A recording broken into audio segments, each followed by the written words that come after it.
What's going on, guys, and welcome to Big League Perspective. My name is Billy Pinkney, author of Passion Prevails. And today we have Chris Gronkowski joining the show. Chris is a former NFL player, brother of Rob Gronkowski, one of the Gronk brothers, and I'm really excited to have him on here because he's somebody who's taken a deep dive into other ventures outside of the sport. And that's really a lesson that you have to learn as a youth athlete, as a young guy who's growing up, is that no matter if you're the best player in the league, whether you're not, whether you make it to the highest level or not, you're going to retire. The career ends at some point, and you have to find something else that you enjoy outside of the game. And that's a lesson that we're going to talk about with him, is just finding that passion, finding something that gets you going, something that you can take the lessons you learned from your sport and then apply them to business or whatever career you choose outside of the sport you grew up playing your whole life. So I want to get right into it. Chris Gronkowski talking about the things that you need to know about leveraging what you learned in your sport and how to apply it to the next phase of your life. It's time for you to check out the BB collection. Pick up some Billy the Batboy merch, inspirational quotes. We got faith-related merch. We got all kinds of stuff. Go check it out. The link to it is in the show notes below.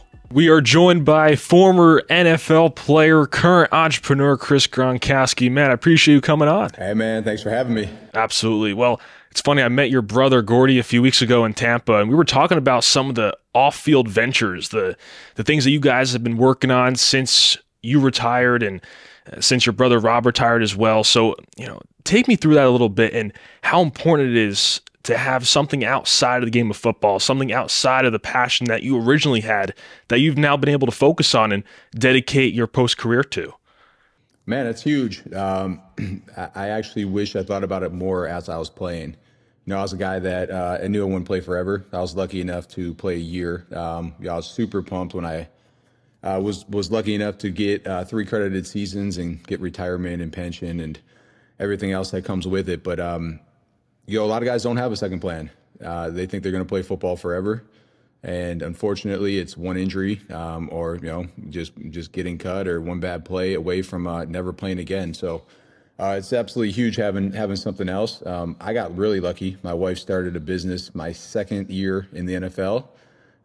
Really started taking off the third year when I was in Denver, and when I left the league, I started actually helping her. It did really well. We scaled it. It was actually doing better than my NFL career did. So we're making more money doing that. And that led into really me being able to chase my own passion later on, about 5 years into it, which was sports and fitness, when I eventually went on and created the shaker bottle and the company Ice Shaker. No, that's incredible stuff. And so many young kids out there, they think of just their sport as the only thing that they enjoy doing.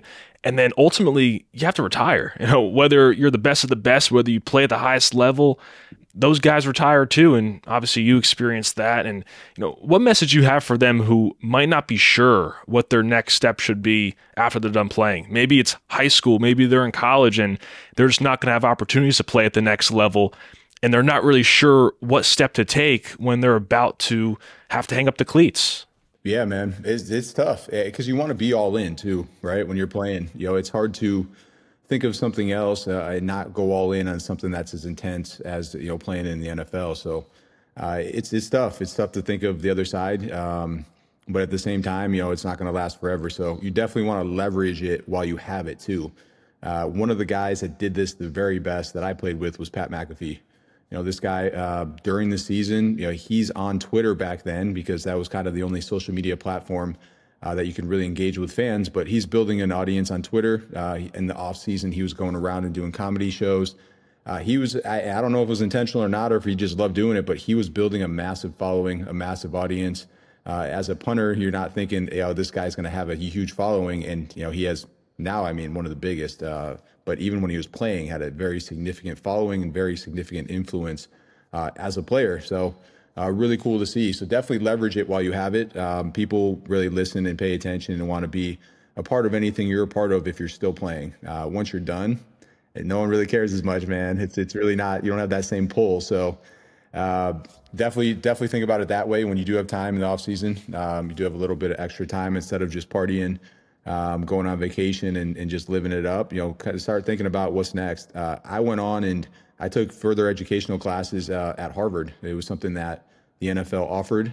My brothers were actually in South Padre Island, and I was in Massachusetts taking classes from Harvard on entrepreneurship. So pretty cool. NFL, that's something that the NFL offers. They allow you to also go back to school and help pay for that as well. So there's a lot of tools there that you can use. Just not all the guys take advantage of it. So definitely take advantage of that. Take advantage of your time while you're still playing and start thinking about it, because you're going to have to do something next. Unless you're one of the, I wouldn't even say 1%, less than 1% of guys that make it to the point where they can actually live without having to do something next. But for me, 4 years in, 4 different teams, I started in 35 games, and I was 26 years old when I was done. And, there's no chance I could live off of what I made. I was a guy that made minimum salary. I didn't even make, $1 million after taxes. So there's definitely going to be a next step for almost every guy that's playing. No, for sure. That's interesting, though, how the NFL provides that opportunity with courses. What percentage would you say of guys actually take that up and invest in that? Very, very few. I would say less than 1% for sure. Yeah. Is that only when they're playing during their active career, or could they be retired at that point? I believe if you're vetted, you could also go back and take these courses. I could be wrong there, but yeah, there's definitely opportunities before and during, or I guess during and after. No, that's awesome. I'd like to talk about the transition too. We talked a little bit about that with, finding your passion and purpose outside the game, but I think a lot of young kids, they have trouble finding their identity outside of their sport, and they think that whether it's football, baseball, basketball, whatever it is, that's just who they are. And in reality, there's much more to it, and there's other ways to impact people outside of the game. And I know your family's big into being out there and helping people. So what would you say is the main thing to focus on when realizing that there's so much more to the game and to just your personal life? Yeah, I got guys that ask me all the time, how do I figure out what to do next? They are in a spot most of the time where money at that exact moment isn't really something that's going to stress them. So I tell them, what would you do if you got paid nothing? And because that's your true passion, that's what you love doing. You take that response and you say, all right, cool. How do you now make a living doing that? How do you make a little bit extra money, or how do you turn it into a career?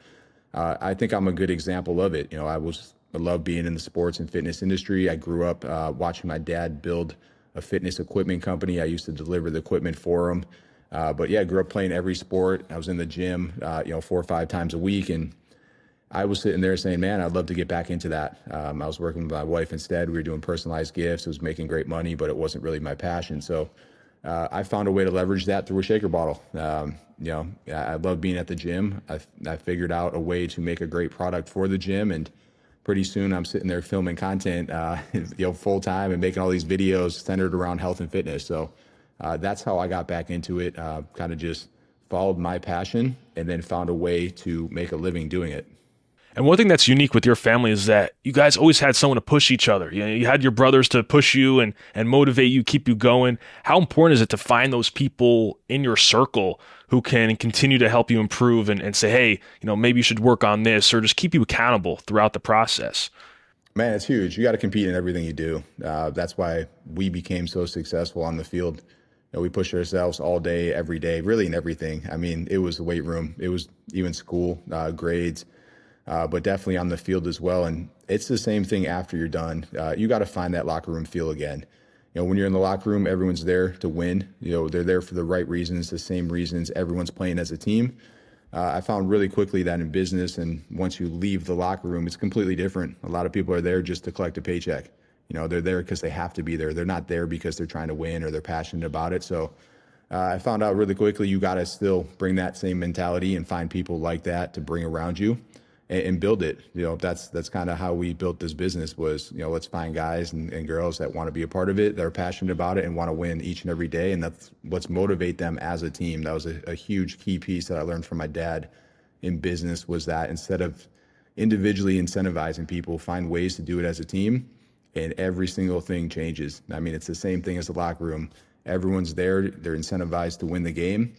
In business, how do you do that as well? Instead of incentivizing just your sales team, do different ways to like profit share where, every single person wins if everyone wins as a whole. So a lot of the business and the incentives based around our company are based on teams and team goals. So you think it was an easier transition into business because you had that foundation already with athletics?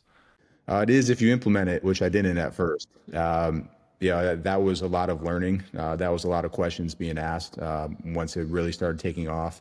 I mean, you go into this thing and you know nothing. It's you leave the one of the best run organizations, the NFL in the world, with this amazing structure and itineraries every day you walk in, and you start something on your own. It's just you're building it from nothing, and you really don't know. You don't learn that stuff until you start doing it, unless you went to school as an entrepreneur. You had someone that could actually teach you all these things, which I kind of had that. I just didn't listen to him. It was my dad who had been in business for about 30 years. So, yeah, man, it was definitely a grind. I finally realized that after about 3 years that, this thing should be the same thing as a locker room. And once you realize that and you start building it that way, things change quickly with the culture and just the whole atmosphere of the company. I'm sure when you first got to the NFL, there were some tough lessons that you had to learn and just how they operate and how things work. Were there any lessons that stood out to you of things that you had to just change in your game and just realize?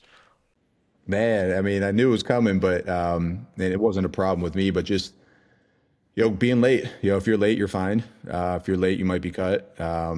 Wait, I got assigned to wait. I'm like, what do you mean I got to wait? And, I came in, my weight for training camp was 245 pounds. If you're overweight, you're getting fined per day. I think my first year was $512 per pound per day that you were overweight. So no one even believes it when you tell them that. You're like, how could you get fined at your job for being overweight? But it's true. I mean, you just don't see anything like that. So the discipline level, the expectations were just, they're so high. There's nothing else like it. And everything you do is recorded and watched. There's no other job where, at least that I know of, where every single thing you do is recorded and then dissected and broken down by multiple coaches. And, you're really under pressure to do everything the right way every time. How do you like it now, not playing anymore and just maybe having less eyeballs on you, even though you're still in the spotlight with what you're doing in business and on social media and everything, but everything's not dissected as it used to be back when you were playing? It's a lot less stressful, I can tell you that, for sure. I mean, there was a lot of sleepless nights when I was playing. Just intense, man. It's intense. And it's also a lot of respect, too, for the players that are currently playing and still play. I didn't really respect it as much as I do now. And once you leave and you look back on it, you're like, wow, man, that was intense. And it's just tough to do that again. Before we wrap it up, I definitely want to ask about the naysayers and people who doubt you or, have a problem with how you do things. I think a lot of people face that, and, kids growing up, they really don't know how to handle that too well. And sometimes they lash out or, they get discouraged and they may not want to play, or they have these different, ways of looking at it. So what would you recommend for the kids growing up who may be dealing with some of that doubt from other people? Use it as motivation. I grew up in a household. I was told multiple times that it's a 1 in a million chance of making it to the next level.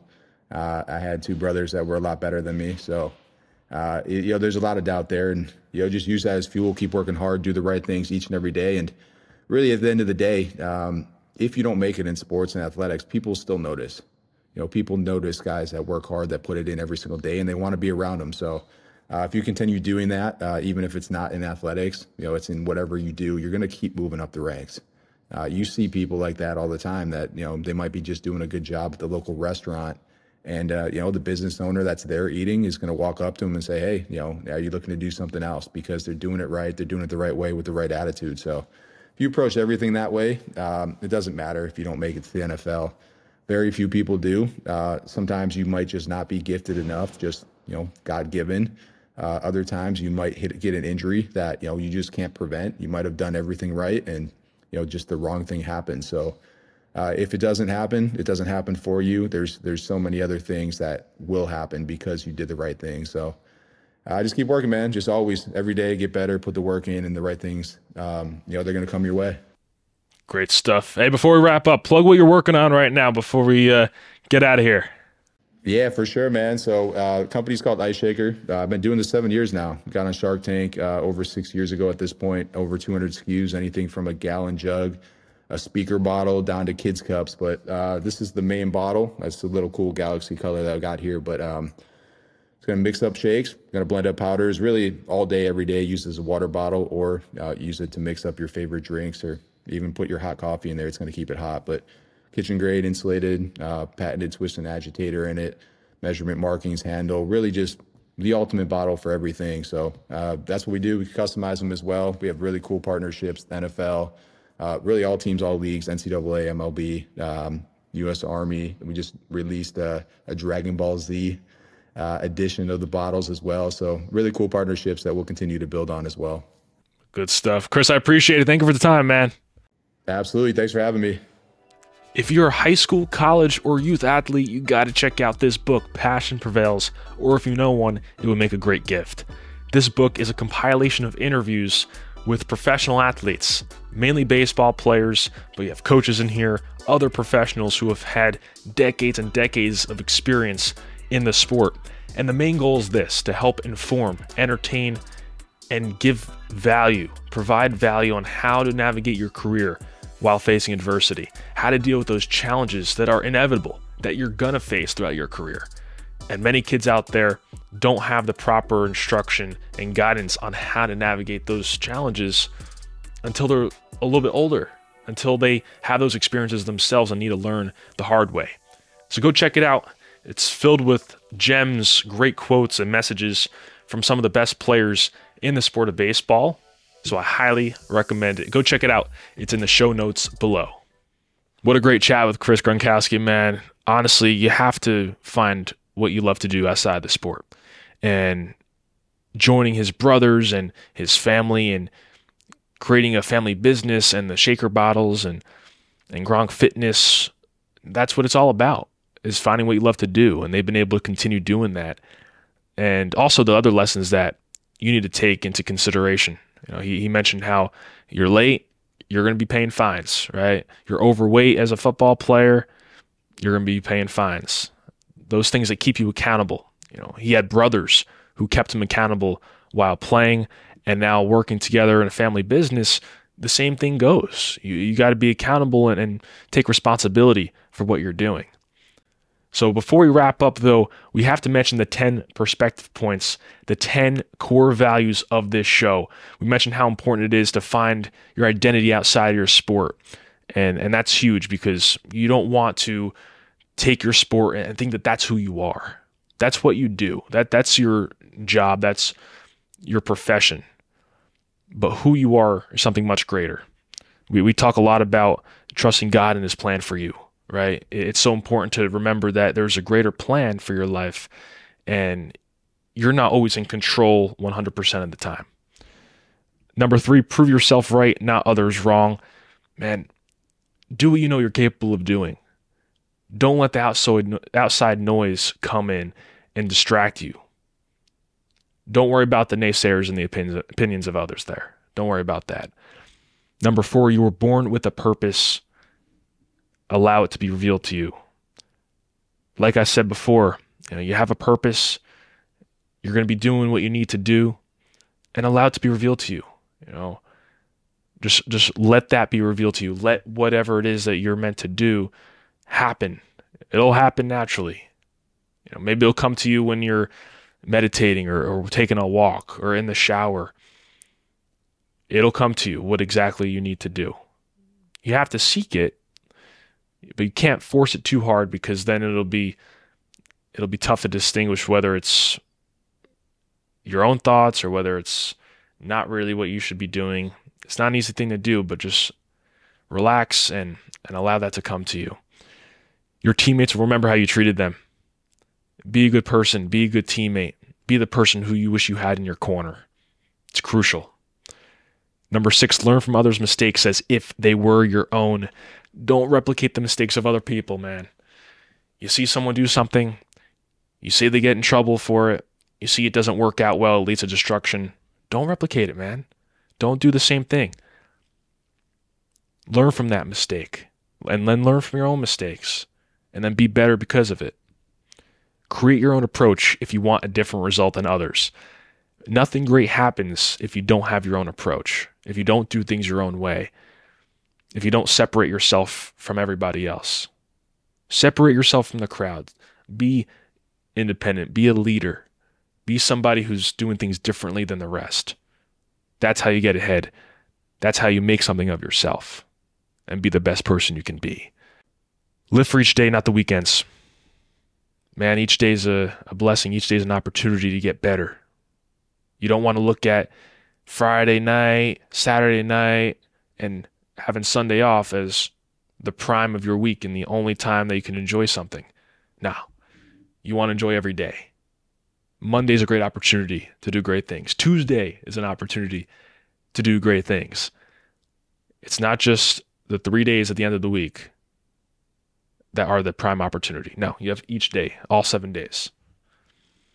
Create your own version of cool, because fitting in is what losers do. Man, we got this on a t-shirt. Go check it out. Links in the description. But fitting in is what losers do, man. You don't want to fit in. You want to be different than everybody else. Even though it's not easy, you may be made fun of. You may be making videos in high school and people are making fun of you for it because that's different, right? That's different than what everyone else is doing. So you're an outlier. You're going to be made fun of because it's just not what the people who are cool are doing. And whatever that is, whether that's video, whether that's art, whether that's music. You know how many music artists have been made fun of by the people they grew up with because they're letting their emotions pour through in the tracks that they're creating and the lyrics. And next thing you know, they're doing some great things. And then they're cool, right? Then they're the guy. That's just how it works. That's just how it works. You may not see it now if you're a little bit younger in high school, but don't worry about that kind of stuff. And the last thing, embrace your passion, because passion prevails. If you don't have your passion, it's tough to really find more meaning and a deeper reason for why you're doing something. You know, embrace that passion. You've been blessed with the passion for something. I'm assuming a lot of you guys are playing sports. You have something that's exciting that you do each day or several times a week. Embrace that. And guess what? Even though you're done playing, it doesn't mean it goes away. You could find ways to build on that and use that foundation as something that you can continue to build on. I'd like to thank you guys for tuning into this episode. Really appreciate it if you can go ahead and like the video, comment, leave a review, subscribe. And then we'll see you next time here on Big League Perspective. See you later.